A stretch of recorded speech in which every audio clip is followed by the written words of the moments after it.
السلام علیکم ناظرین، کیسے آپ سب ٹھیک ٹھاک ہوں گے؟ ناظرین، آپ دیکھ رہے ہیں روا گشتی کی AI کہانیاں۔ اور ناظرین، کیا کبھی آپ نے سوچا ہے کہ کوئی مسجد کا خود رو پڑے؟ آج ہم ایک ایسی کہانی سنانے جا رہے ہیں جو شاید آپ کی زندگی بدل دے۔ تو چلیے کہانی کی طرف۔ درگاہ پر 11واں دن تھا۔ نماز ظہر کے بعد کا وقت تھا جب ڈاکٹر آمنہ ہلکی مسکراہٹ کے ساتھ مسجد کی طرف آئی، لیکن دروازے پر خطیب صاحب کھڑے ہو گئے۔ سخت لہجے میں کہا، عورتیں مسجد نہیں جا سکتی۔ آمنہ رک گئی۔ دانیال بھی خاموش ہو گیا۔ دانیال اور آمنہ دونوں نئے تھے اور درگاہ کے 100 سے زائد ملازمین کی نظروں میں اجنبی۔ ہر کوئی انہیں دیکھ کر الجھن کا شکار ہوتا۔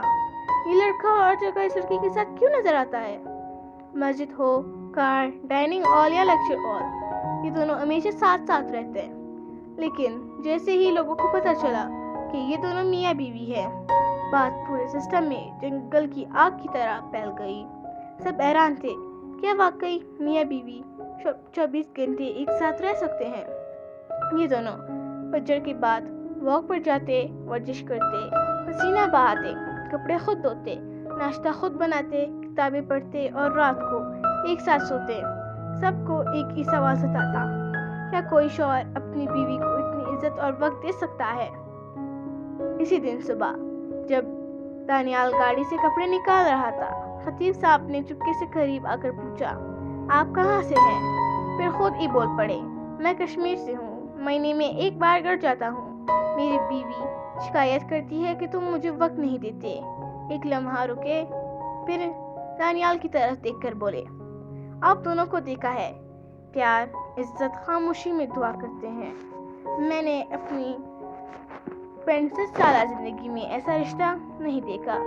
اور پھر ایک سوال، آپ دونوں نے یہ سب کہاں سے سیکھا؟ دانیال مسکرایا اور آہستگی سے کہا، استاد، ہم نے یہ سب دین سے سیکھا ہے۔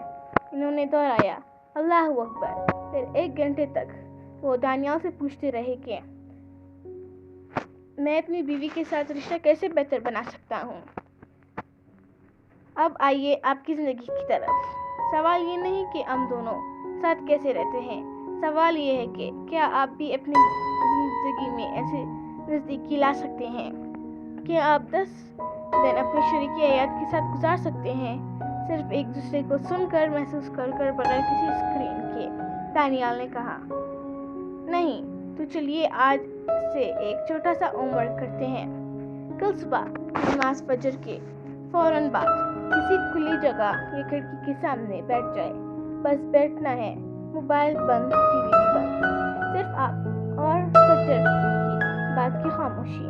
جو آواز سنائی دے وہ سنیں، جو خوشبو آئی وہ سنگے، جو منظر ہو اسے آنکھوں سے جذب کرے۔ پھر ناشتہ تیار کیجیے، اچھے برتنوں میں دھیان سے سجایا ہوا۔ چائے صرف چائے ہی کیوں نہ ہو، اسے کسی خاص کپ میں ڈالے، ماں، بیوی یا اماں جی کی جیز کا برتن ہو تو اور بھی بہتر۔ اور پھر تنہائی میں اس ناشتہ کو آہستہ آہستہ چھپائے، سونگے، سنیں اور محسوس کریں۔ ناشتے کے بعد برتن خود دھوئے، نرمی سے، سکون سے۔ دھونے کے دوران بہتے پانی کو دیکھیں اور محسوس کیجیے کہ یہ بھی ایک عبادت ہے۔ یاد رکھیں،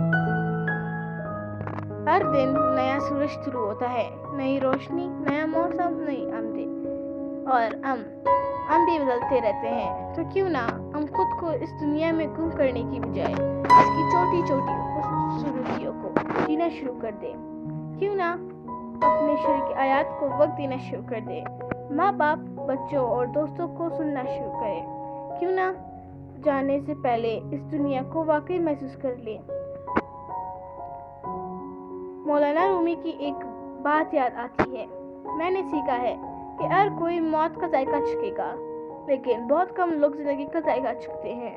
تو کیا آپ آج زندگی کو محسوس کرنے کے لیے تیار ہیں؟ کیا آپ آج سے زندگی جینا چاہتے ہیں؟ اگر یہ کہانی آپ کے دل کو چھو گئی ہو تو دل سے شیئر کیجیے، ہو سکتا ہے کہ کسی اور کی زندگی بھی بدل جائے۔